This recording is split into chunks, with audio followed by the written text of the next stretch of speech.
Shalom saudara-saudara yang dikasihi oleh Tuhan. Ada orang Kristen yang ingin sebagai orang Kristen biasa-biasa saja, atau menyebut diri jemaat biasa. Saudara yang kasih dalam Tuhan, ketika engkau dan saya hanya mau menjadi orang Kristen biasa, yang dimaksud biasa adalah sama dengan orang-orang lain yang belum percaya Tuhan, maka engkau dan saya menjadi orang-orang yang rugi. Karena Tuhan ingin engkau dan saya menjadi orang Kristen yang luar biasa. Bukan karena engkau dan saya yang luar biasa, tetapi luar biasa karena engkau mempunyai Tuhan yang luar biasa. Saudara, jangan hanya mau menjadi orang Kristen biasa. Saudara, engkau dan saya harus mengalami Tuhan Yesus yang luar biasa itu. Salam jumpa dalam program Tuhan adalah Gembalaku. Saudara, Rasul Paulus menulis 1 Korintus pasal 4 ayat 20. Seperti ini bunyinya. Sebab kerajaan Allah bukan terdiri dari perkataan, tetapi dari kuasa. Saudara, ayat ini mungkin saja saudara sering membacanya. Namun apakah saudara sungguh-sungguh menyelami maksud firman Tuhan itu? Saudara, berapa banyak orang Kristen berkehidupan berjalan secara alamiah saja, sama seperti dia sebelum lahir baru, dan dengan kekuatan yang alamiah juga, artinya sesuai kadar kekuatan dirinya sendiri. Saudara, tidak pernah terpikirkan olehnya untuk memiliki kehidupan di dalam kuasa Roh Kudus, dan dia pun tidak mengharapkan itu. Saudara, mengapa hal ini terjadi? Saudara, banyak orang Kristen menjalankan kehidupan sebagaimana orang pada umumnya. Orang Kristen tidak lagi hidup memasuki peperangan rohani, yakni memiliki pergumulan dengan Tuhan di dalam menyatakan kesaksian kehidupan dalam Kristus. Saudara, perjalanan Kristen yang biasa-biasa saja memang tidak akan pernah menyatakan kuasa Allah. Namun saudara, ketika engkau menghidupi kehidupanmu sebagai sebuah peperangan rohani setiap hari, maka engkau akan menyaksikan betapa dahsyat kuasa Tuhan Yesus yang hidup itu di dalam kehidupan kita. Saudara, mari kita membaca firman Tuhan yang terdapat di dalam Kisah Para Rasul pasal 9 ayat 32 sampai 43. Pada waktu itu Petrus berjalan keliling mengadakan kunjungan kemana-mana. Dalam perjalanan itu ia singgah juga kepada orang-orang kudus yang di Lida. Di situ didapati seorang bernama Eneas yang telah 8 tahun terbaring di tempat tidur karena lumpuh. Kata Petrus kepadanya, Eneas, Yesus Kristus menyembuhkan engkau, bangunlah dan bereskanlah tempat tidurmu. Seketika itu juga bangunlah orang itu. Semua penduduk Lida dan Saron melihat dia, lalu mereka berbalik kepada Tuhan. Di Yope ada seorang murid perempuan bernama Tabita, dalam bahasa Yunani Dorcas. Perempuan itu banyak sekali berbuat baik dan memberi sedekah. Tetapi pada waktu itu ia sakit lalu meninggal. Dan setelah dimandikan, mayatnya dibaringkan di rumah atas. Lida dekat dengan Yope. Ketika murid-murid mendengar bahwa Petrus ada di Lida, mereka menyuruh 2 orang kepadanya dengan permintaan, segeralah datang ke tempat kami. Maka berkemaslah Petrus dan berangkat bersama-sama dengan mereka. Setelah sampai di sana, ia dibawa ke ruang atas, dan semua janda datang berdiri dekatnya dan sambil menangis mereka menunjukkan kepadanya semua baju dan pakaian yang dibuat Dorcas waktu ia masih hidup. Tetapi Petrus menyuruh mereka semua keluar, lalu ia berlutut dan berdoa, kemudian berpaling ke mayat itu dan berkata, Tabita, bangkitlah. Lalu Tabita membuka matanya, dan ketika melihat Petrus, ia bangun lalu duduk. Petrus memegang tangannya dan membantu dia berdiri. Kemudian ia memanggil orang-orang kudus beserta janda-janda, lalu menunjukkan kepada mereka bahwa perempuan itu hidup. Peristiwa itu tersiar di seluruh Yope dan banyak orang menjadi percaya kepada Tuhan. Kemudian daripada itu Petrus tinggal beberapa hari di Yope, di rumah seorang yang bernama Simon, seorang penyamak kulit. Saudara yang dikasihi oleh Tuhan, Rasul Petrus berkeliling melakukan pelayanan Injil. Melalui pelayanan tersebut, Tuhan Yesus menyatakan kuasa-Nya agar menjadi kesaksian bagi nama Tuhan Yesus untuk membawa orang percaya kepadanya. Saudara, demikian juga kita. Kita akan menyaksikan kuasa Yesus Kristus ketika di dalam kehidupan kita, kita menjalankannya sebagai sebuah pelayanan Injil di dalam nama Tuhan, saudara akan menyaksikan betapa dahsyat kuasa Yesus yang nyata dalam kehidupan dan pelayanan saudara. Saudara, apakah pesan firman Tuhan bagi kita? Yang pertama, kuasa diberikan secara khusus oleh Tuhan untuk menyatakan penyertaan Tuhan di dalam pelayanan Injil. Saudara, firman Tuhan berkata, di situ didapati seorang bernama Eneas yang telah 8 tahun berbaring di tempat tidur karena lumpuh. Kata Petrus kepadanya, Eneas, Yesus Kristus menyembuhkan engkau. Bangunlah dan bereskanlah tempat tidurmu. Seketika itu juga, bangunlah orang itu. Semua penduduk Lida dan Saron melihat dia, lalu mereka berbalik kepada Tuhan. Saudara, Rasul Petrus, dia sering menyaksikan apa perbuatan Tuhan Yesus ketika melakukan tanda-tanda sebagai seorang Mesias. Dan melalui kebangkitan dan penampakan diri, maka Petrus menjadi seorang yang berubah, menjadi orang yang percaya kepada Yesus Kristus dan percaya akan kuasa Yesus Kristus karena dia adalah anak Allah itu sendiri. Saudara, ketika dia pelayanan Injil, maka dia berjumpa dengan seorang bernama Eneas yang telah terbaring sakit 8 tahun. Saudara yang kasih dalam Tuhan, menarik sekali apa yang dikatakan Petrus kepada Eneas. Dia katakan begini, Eneas, Yesus Kristus menyembuhkan engkau.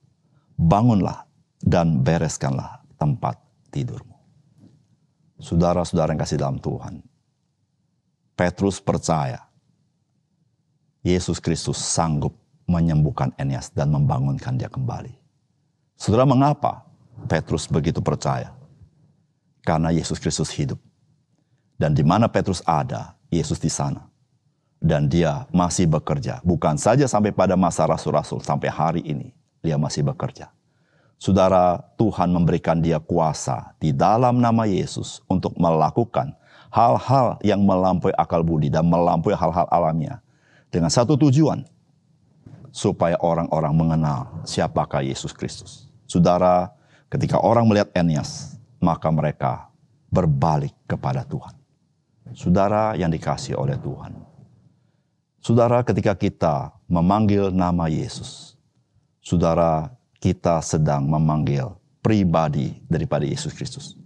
Ketika kita melakukan tindakan di dalam nama Yesus, kita sedang melakukannya di dalam pribadi Yesus Kristus. Karena di dalam nama itu, Allah memberikan keselamatan kepada manusia.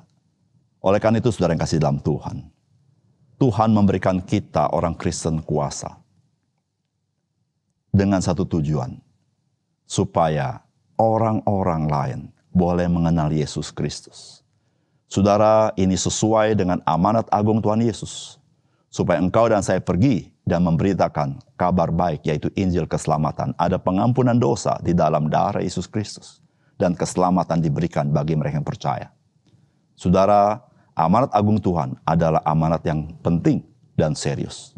Dan ketika saudara dan saya terlibat di dalamnya, maka kuasa dari Tuhan Yesus nyata di dalam seluruh pelayanan saudara. Oleh karena itu, saudara yang kasih dalam Tuhan, rugilah kita jikalau kita tidak terlibat di dalam memberitakan kabar baik kepada orang lain. Kenapa, saudara? Karena melalui itu Tuhan memberikan kuasa kepada kita di dalam nama Yesus, supaya orang-orang melihat memang Yesus adalah anak Allah itu sendiri. Yang kedua, saudara, jangan ada keraguan sedikit pun dengan penyertaan Tuhan di dalam pelayanan sesulit apapun. Saudara, firman Tuhan berkata begini, Lida dekat Yope. Ketika murid-murid mendengar bahwa Petrus ada di Lida, mereka menyuruh 2 orang kepadanya dengan permintaan, segeralah datang ke tempat kami. Maka berkemaslah Petrus dan berangkat bersama-sama dengan mereka. Setelah sampai di sana, ia dibawa ke ruang atas dan semua janda datang berdiri dekatnya dan sambil menangis, mereka menunjuk kepadanya. Semua baju dan pakaian dibuat oleh Dorcas waktu ia masih hidup. Tetapi Petrus menyuruh mereka semua keluar.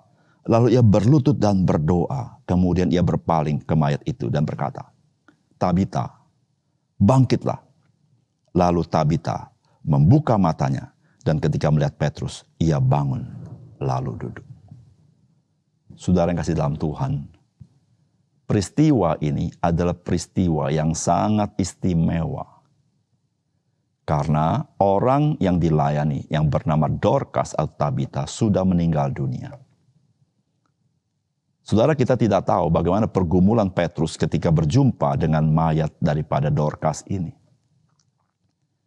Saudara, Petrus menyuruh orang-orang keluar dan dia hanya berdua dengan mayat itu, saudara.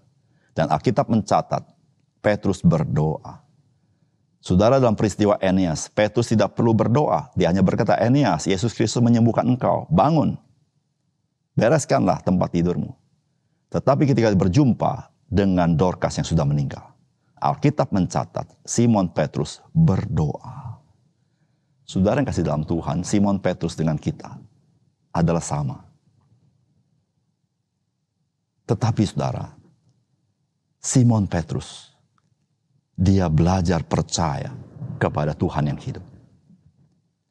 Saudara, di depan mata dia ada sesuatu hal yang sangat mustahil untuk dia kerjakan. Tetapi dia perlu berdoa. Dia perlu konfirmasi Tuhan. Dia perlu iman kepada Tuhan. Perlu pimpinan Tuhan. Saudara, dia pernah menyaksikan bagaimana Yesus membangkitkan Lazarus. Dia pernah menyaksikan bagaimana Yesus membangkitkan orang muda yang mati yang keluar dari kota Nain. Dan sekarang Petrus harus berhadapan dengan jasad itu. Saudara, di dalam anugerah Tuhan, Saudara Petrus berkata, Tabita, bangkitlah. Saudara, peristiwa ini dahsyat. Saudara, Tabita membuka matanya. Ketika melihat Petrus, ia bangun lalu duduk. Saudara yang dikasihi Tuhan. Saudara, Simon Petrus dengan kita sama. Saudara, ketika kita berhadapan dengan sesuatu yang melampaui kekuatan kita, saya percaya engkau dan saya gentar. Tetapi saudara yang kasih dalam Tuhan, mari kita tidak pernah meragukan penyertaan Tuhan kita di dalam kehidupan kita dan dalam pelayanan kita. Saudara, itulah yang Simon Petrus alami. Dia tidak pernah meragukan. Tuhan Yesus berjanji, aku akan menyertai engkau sampai kesudahan zaman. Saudara, mengapa Petrus berani berkata, Tabita, bangunlah.